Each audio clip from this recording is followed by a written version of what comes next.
Praktik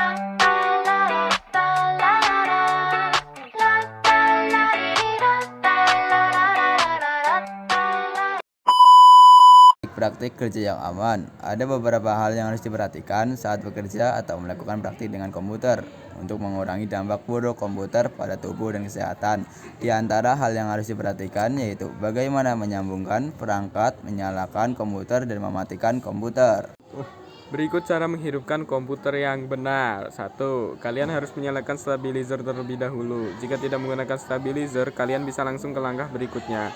2. Kemudian kalian tekan tombol power pada PU dan tunggu komputer selesai booting dan menjalankan sistem operasi. 3. Jika komputer kalian meminta username dan password, maka kalian masukkan user dan password yang sesuai.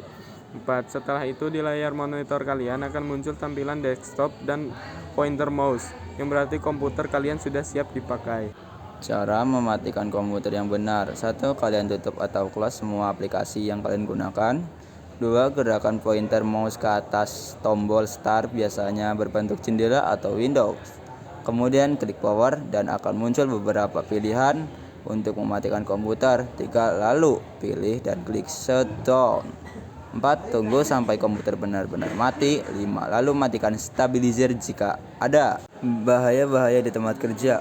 1. Kondisi bahaya di tempat kerja berikut bentuk tindakan tidak aman: melakukan pekerjaan dengan terburu-buru atau tergesa-gesa, tidak menggunakan pelindung diri yang sudah disediakan dengan sengaja, kalian melanggar peraturan keselamatan yang diwajibkan, melakukan pekerjaan sambil bercanda, bergurau, dan lain sebagainya. Bentuk tindakan tidak aman di lingkungan kerja. Masih ada mesin-mesin rusak yang tidak diberi pengaman, konstruksi kurang aman, bising dan alat-alat kerja yang kurang baik rusak. Lingkungan kerja yang tidak aman bagi manusia seperti becek, licin, ventilasi, atau pertukaran udara. Bising atau suara keras-keras, suhu tempat kerja, tata ruang kerja, atau kebersihan dan lain-lain. Jenis-jenis bahaya di tempat kerja. Jenis bahaya di tempat kerja atau akibat kerja. Jenis bahaya menurut kecelakaan diantaranya terjatuh, tempat benda jatuh, terjepit oleh benda. Jenis bahaya berdasarkan penyebab diantaranya disebabkan oleh mesin, alat angkut. Jenis bahaya menurut sifat luka atau kelainan diantaranya 1. Patah tulang, 2. Kesleo, 3. Luka bakar, 4. Amputasi. 3. Tanda-tanda bahaya di tempat kerja. Berbagi tanda bahaya diantaranya 1. Alarm untuk kebocoran gas, 2. Kebakaran, 3. Pencurian atau bunyi sirin ambulans. Bentuk tanda peringatan bisa berupa gambar, lampu, warna, atau kata-kata. Berikut di samping contoh tanda peringatan berupa gambar. Contoh tanda peringatan berupa kata-kata: 1. Pintu darurat, 2. Rawan kecelakaan, 3. Pelan-pelan banyak anak-anak. Prosedur-prosedur dalam keadaan darurat. Keadaan darurat kategori 3 adalah suatu keadaan yang bisa dikategorikan seperti bencana. 1. Berikut sikap yang bisa diterapkan saat terjadinya keadaan darurat. 1. Cepat tanggap. 2. Harus memiliki kesadaran dalam mencegah terjadinya keadaan darurat yang bisa menimbulkan kecelakaan. 3.